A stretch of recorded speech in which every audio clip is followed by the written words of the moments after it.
That story, young novelist Gabriel Gonzalez has done something that most authors really don't do after writing their first novel. He gave out copies for free. Guess what? He doesn't just give out copies to just any ordinary crowd. He gave away copies to the Occupy Wall Street protesters in a show of support and also provided them with some entertainment. The novel, The Next Queen Isabella, is the story of a 21-year-old from Queens, freshly kicked out of the military, who wanders to various parts of the world, taking on various adventures. And novelist Gabriel Gonzalez now sits with us and talks with us about his first book and what it was like to distribute copies to the Occupy Wall Street protesters. And Gabriel, good to have you. Good to be here. Good. So you do this really wild thing. You take the book, you just get it out there. But first, let's talk a little bit about the book. And what was the basis behind the book? Well, when I was 18, I left the country to go teach English in Costa Rica, and I had a wild adventure there. I went surfing a lot, and it was pretty much exactly what you want to be doing at 18 years old. And a couple bad decisions, good decisions were made, and I wound up in Germany. And then I was also in the military for a little while. And by the time I kind of got my feet back down on the ground in New York City by around 21, I decided to start writing something loosely based on my adventures, but it eventually just turned into like 80% accurate. I just fictionalized everything, and I felt that the story needed to be told. So the surfer dude turns author, and then all of a sudden you share a little about the experiences in a fictitious way, some facts of fiction. Share with us a little bit about what's in the book. Well, it opens up with actually leaving the military in not the most elegant of ways, and kind of being stranded in Queens looking for somewhere to go, something to do, and on a sporadic split-second decision he just decided, let's go to Central America. And pretty much in the book and in real life, like my first day off the plane, I was being robbed at knife point, and because I was really naive. And it's a story of like how you think you have the whole world just at the grasp of your hand, and it's basically the evolution of how like a young man's mind can be shown just how fragile it really, how fragile he is, how vulnerable he is in the actual world. So how long were you working on the book? 2 years. 2 years. Yeah. So you work on a book 2 years, you get your book out there, and then you say, hey, I'm going to give my book away. Yeah, it wasn't. I'm kind of a guy who goes for Hail Mary plays, like the Mad Dog wild card. And it seemed like not only would it be a good way to get the book out there, but it also seemed like it'd be an interesting time. I'm all about the eccentric adventures.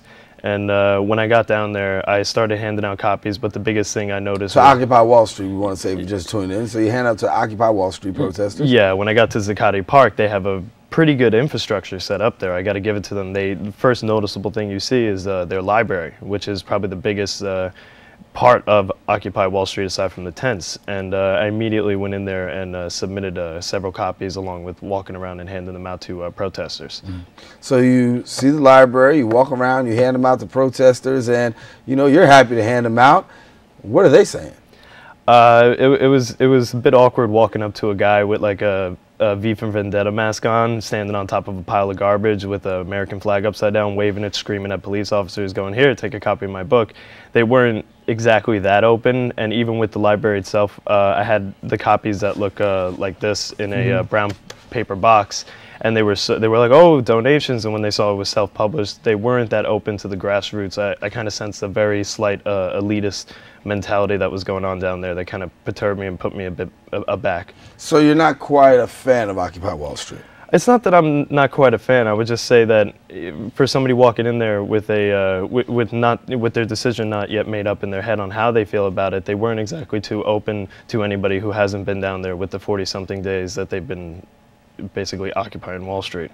So as far as you personally, you feel like you can agree with what they're doing, but you still have some feeling of how they're going about doing it? Is that how you say? I mean, they really need to start articulating themselves a bit clearer, and that's probably what pushed me back, and that's what drove me to go down there and try to come up with my own decisions in my head and my own conclusions. But yeah, they really need to start having a more clear vocal voice. And me personally, I went down there because there was something common to all the other protests that we had in American history through civil turmoil, and I found that this would be a good opportunity to kind of get a piece of art out there, and also just simply to entertain the guys.